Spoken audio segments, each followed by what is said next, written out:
Welcome to Learning English, a daily 30-minute program from the Voice of America.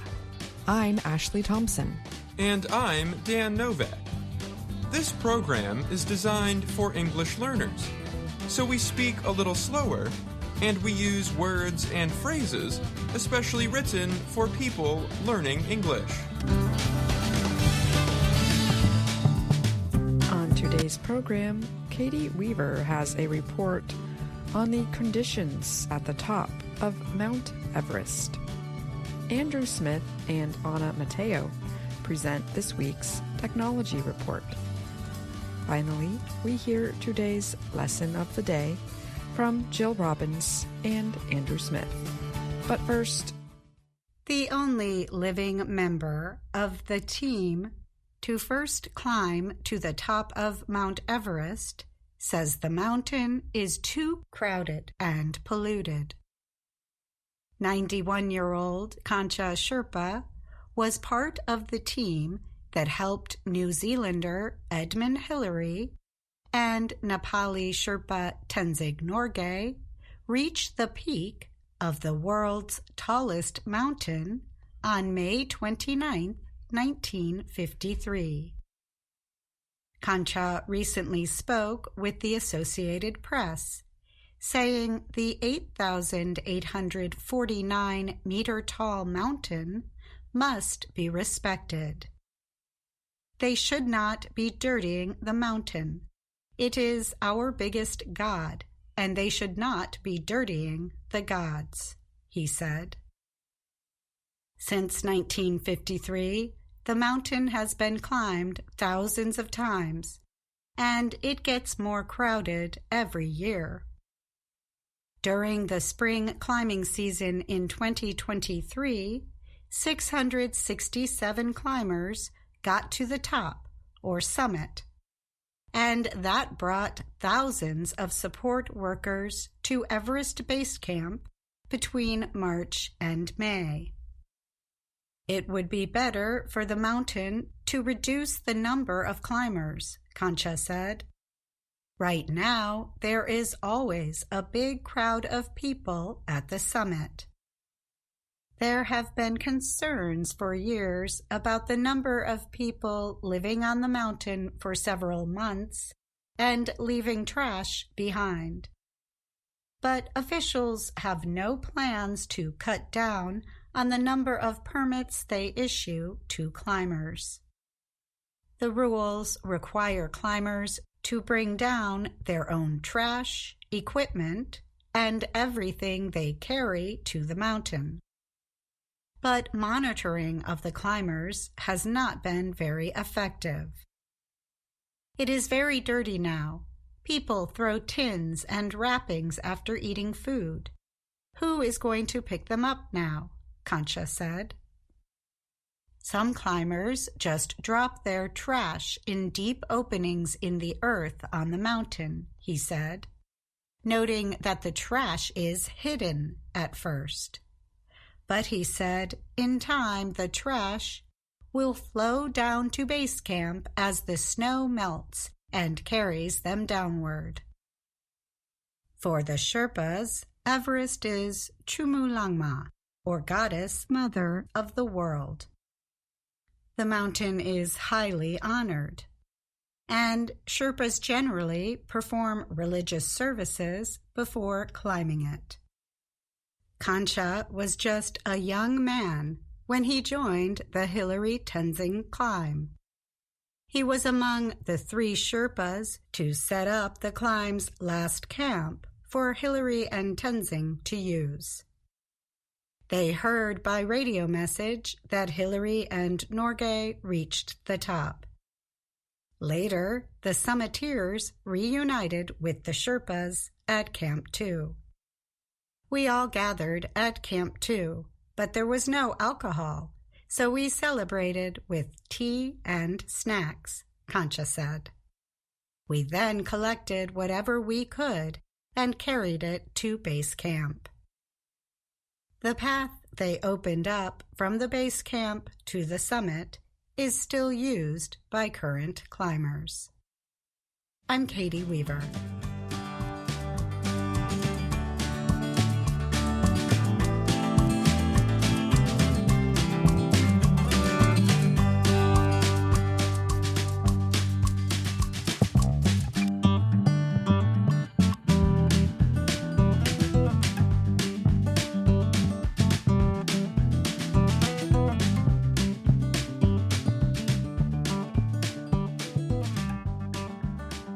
In the American state of Florida, rancher Jim Strickland can see his cows at any time, day or night.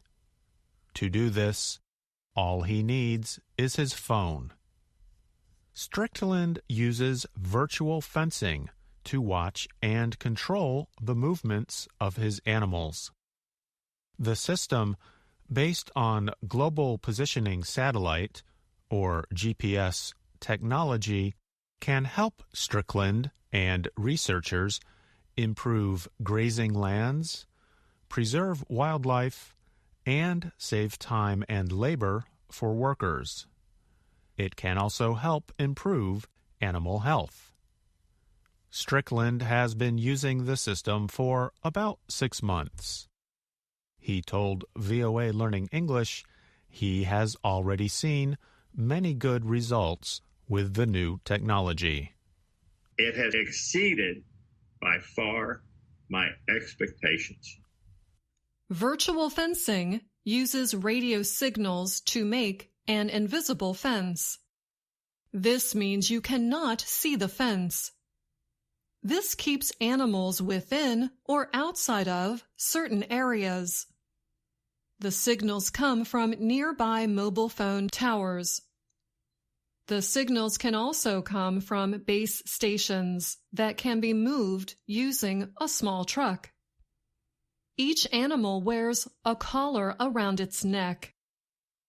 The collar has a radio signal receiver and a GPS device that shows the animal's location. Ranchers train livestock to connect a sound with a small electric shock. When an animal gets close to a virtual fence, its collar makes a warning sound. If the animal moves even closer to the fence, it receives a shock. In this way, livestock quickly learn to stay away from the fence. Ranchers can change the virtual fence boundaries quickly by using a phone app or computer. And livestock quickly learn the new boundaries. Strickland and his co-workers can use their phones even while on horseback to move cattle from one area to another. All they need to do is change the virtual fence lines. And every 30 minutes, that line will move down. It will literally drive those cows down. Physical fences take time, labor, and money to build. It can be difficult to put them in areas such as rocky and hilly land, wet areas, or places with thick vegetation. Over time, fences need to be fixed, or new ones need to be built. When Hurricane Ian hit Florida last year, it destroyed 4 houses and 45 kilometers of physical fence on the land where Strickland works. But the cell towers for the virtual fence system kept working. Physical fences can also harm wild animals by making it difficult for them to move within and to areas they need for survival. The Nature Conservancy, or TNC, is a U.S.-based environmental nonprofit organization. It has partnered with cattle ranches in the states of Kansas, New Mexico, and Colorado to research the effects of virtual fencing. William Burnage is Deputy Director of TNC's North America Regenerative Grazing Lands Strategy. He said that by changing fence boundaries, the systems prevent animals from eating too much vegetation within one area. This helps plants regenerate or grow again. He added that virtual fences could help protect rare plants and areas near rivers and streams. They could also support conservation of wild animals, improve the health of animals, and help ranch workers have a better quality of life. Strickland works with partners at Florida Conservation Group and the University of Florida. With virtual fences, they can carefully control grazing. This helps them research the effects of grazing patterns on the growth of young cows, birth rates, and even the effects on nesting birds. They also plan to research how grazing can affect the release of carbon dioxide gas into the atmosphere. In Florida and other places, fields are sometimes burned to prepare them for future grazing. The burning releases carbon. Virtual fences may help reduce burning by better controlling where and how long cattle graze. Both Strickland and Burnage note that, unlike physical fences, livestock cannot get injured by a virtual fence. The GPS collars also let ranchers watch for animals that may be having problems.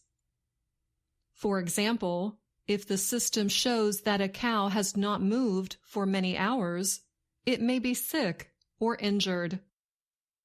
In the northwestern state of Oregon, researchers from the U.S. Department of Agriculture and Oregon State University studied how virtual fencing can prevent cows from grazing on recently burned land. Cattle can easily damage burned areas and the young plants that grow there. The Oregon study showed that cows without virtual fence collars ate nearly 70% of the plants available to them in a burned area. However, cows with collars spent very little time in the burned area and ate less than 3% of the plants available to them. Although virtual fencing systems have benefits, they can be costly. A collar for just one animal can cost around $50 each year or more, and portable base stations cost $10,000 or more. Researchers are looking for ways to lower costs and bring the technology to developing countries. Last year, the Bezos Earth Fund awarded $9.9 million to Cornell University's College of Agriculture and Life Sciences to develop low-cost virtual fencing. The university plans to test new systems in Kenya, Mongolia, Argentina, Brazil, and Colombia. But in some areas, virtual fencing may not be the best solution, Burnage says. When Burnage visited Kenya, he saw many workers who closely follow and take care of livestock. Virtual fences could cause some of these workers to lose their jobs. Still, Burnage said, many people want to learn more about the technology. The amount of interest in the ranching community, I've never seen anything comparable, he said. And Strickland said they are already working on more ways virtual fencing can be used. Now we're seeing so many things. Once you start down the road of new technology, then it starts expanding. It's like, what can we do next? He said. I'm Andrew Smith. And I'm Anna Mateo.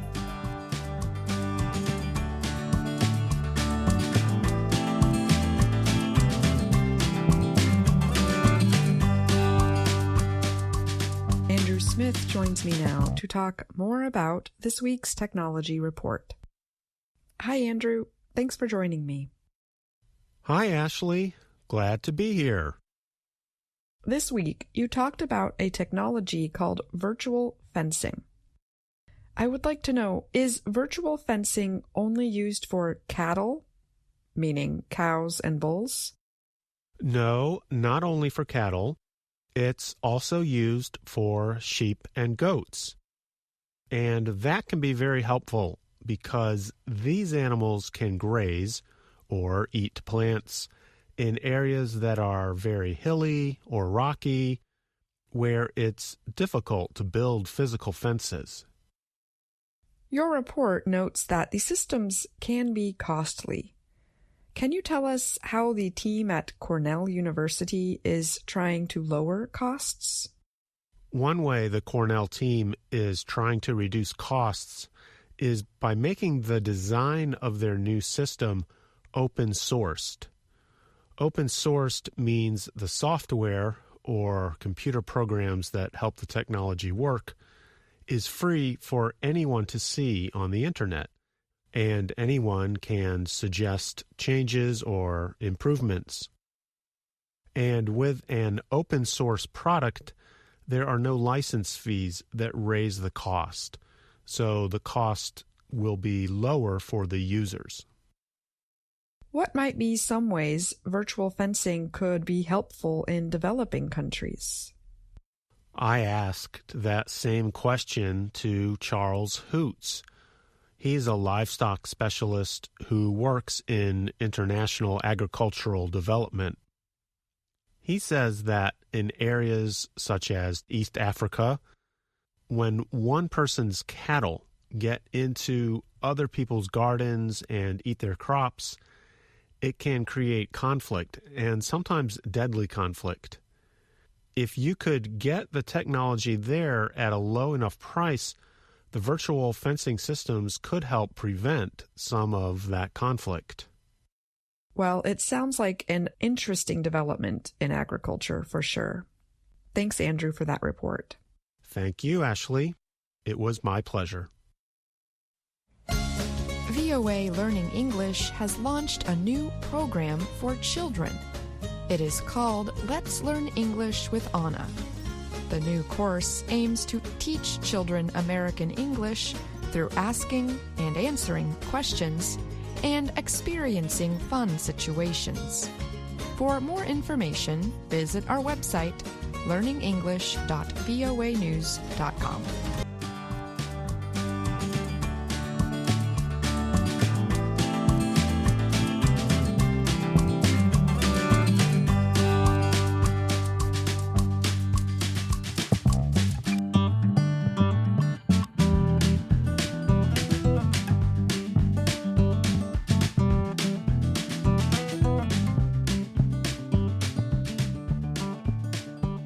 That music means it's time for the lesson of the day on the Learning English podcast. My name is Andrew Smith, and I'm joined by Dr. Jill Robbins. Hi, Jill. Hi, Andrew. Today we bring you a special lesson. We're going to go back and revisit some fun moments from our previous podcast lessons. And hopefully we'll add something fun or funny to today's lesson. Our lessons of the day have been based on our video series, Let's Learn English. The series shows Anna Mateo in her work and life in Washington, D.C. Here's Anna introducing herself. Hello, my name is Anna Mateo. The series has 2 levels, named Level 1 and Level 2. Level 1 has 50 episodes, and Level 2 has 30 episodes. That's 80 in total. And we have a podcast lesson of the day for almost every one of them. But don't worry, we won't revisit 80 lessons today. We wouldn't want our listeners to get bored. No, but they might like to hear this chant we did about the difference between the 2 adjectives bored and boring. Let's hear it. Who's bored? I'm bored. You're bored. He's bored. She's bored. They're bored. In fact, we're all bored. Guess who's boring? I'm not boring. You're not boring. She's not boring. They're not boring. And we're not boring. I guess that means that nobody's boring. But I'm bored. You're boring? No, I said I'm bored. Well, then let's learn with VOA. They're not boring. All right. Jill, that was a fun chant you made. I'll bet it kept our listeners interested. I hope so. We don't want to be boring. No, we don't. But you know what? A little boredom is okay. Sometimes we just need to rest and do nothing. My cat is very good at that. I thought it was kind of fun to talk about the words bored and boring in that chant we did. And some days I wish I could be a cat and just lie around and have someone feed me. Me too. But speaking of the verb wish, we also gave some examples of this verb when we talked about Lesson 10 from Level 1 of the Let's Learn English series. Let's go back and listen. I can't swim. I wish I could swim. I don't understand the question. I wish I understood the question.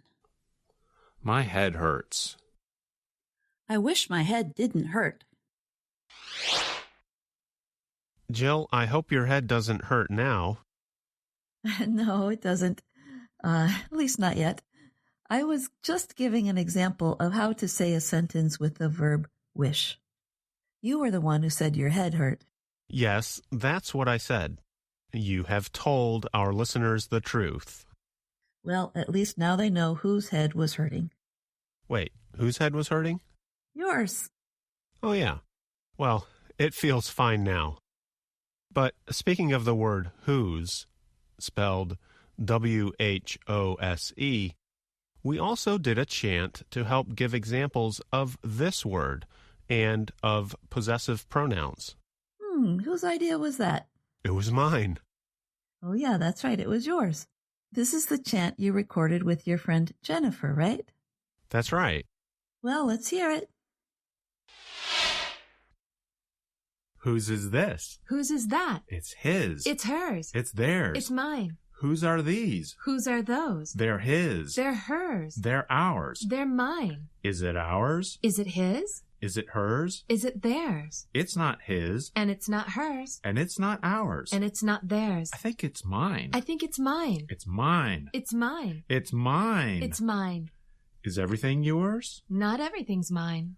This one's yours. And that one's hers. And those are his. But what about these? These are mine. But what about those? Those are mine. Are you gonna share? Of course I'll share. Whenever we share, It's not just yours. it's not just mine. It's yours and mine. It's yours and mine. It's yours and mine. It's yours and mine. And together, it's ours. And listeners, remember that Let's Learn English lesson plans are not just ours. They're also yours too, and they're free. Each episode of the series comes with a lesson plan you can download. Simply go to our website at learningenglish.voanews.com. And this is a good time to tell our listeners about another video series we have made here at VOA Learning English. And this series even has Anna's name in the title. That's right. This series is called Let's Learn English with Anna. It has English lessons made for children and has lots of fun and creative ideas in it. For example, there is Max, who is a mailbox that talks with Anna. And there is also Daisy, a flower that talks. And just like the Let's Learn English series, Let's Learn English with Anna has a lot of humor or funny situations.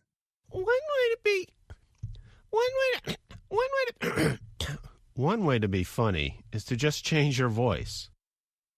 And Anna knows lots of other ways to be funny. So we've invited her to join us to talk a bit more about the children's video series. Hi, Anna. Welcome to the podcast. Hello, Andrew. Hello, Jill. Glad to be here. And we're glad you're here too. Anna, can you tell us a few special things about the children's show? Of course. The children's show is available in many languages, and I love it that kids in different parts of the world can learn English with these fun videos. Also, as a scriptwriter, I chose what I hope are fun topics for the whole family to talk about, from cooking and shopping to sports and music. And which parts of the show were a lot of fun to make, or things that you thought were funny? Andrew, great question. I really love working with creative people. So working with the man who made the videos was so much fun. I would think of crazy situations like flying in space or visiting the dinosaurs, and he would make it happen with the computer. Anything was possible. And I have to say, I really loved writing for Daisy. She was always causing trouble for me and Max. When we first started filming the show, it was in the middle of the pandemic. So we had to figure out a way to film outside, which we did. And viewers will be able to see your treehouse, which was a really fun location to go to film. You know, talking about the show makes me want to watch it again. And listeners, even though Let's Learn English with Anna was made for children, people of all ages can enjoy it and learn from it. Well, Anna, we'd love to speak with you longer, much longer, but a little bird is telling me we're out of time. Can you help us say goodbye, like they do in the movie The Sound of Music? Yes, I know what song you mean, and I love it. Although I don't know the whole thing, but so long, farewell, auf Wiedersehen, goodbye. That was 3 ways to say goodbye in English and 1 in German just for fun. Thanks for listening to the lesson of the day on the Learning English podcast. Now it's time for all of us to say goodbye. I'm Jill Robbins. And I'm Andrew Smith. And I'm Anna Mateo. Are you ready, guys? 1, 2, 3. Goodbye. Goodbye. Oh, we can do better than that. Guys, come back. 1, 2. Ready, guys? 1, 2, 3. Goodbye.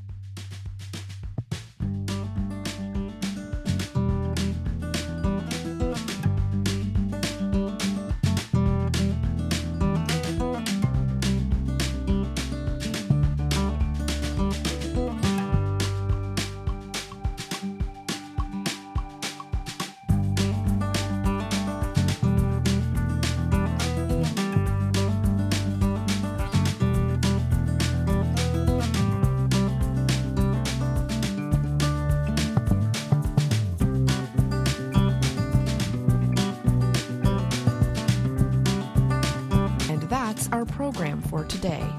Join us again tomorrow to keep learning English through stories from around the world. I'm Ashley Thompson. And I'm Dan Novak.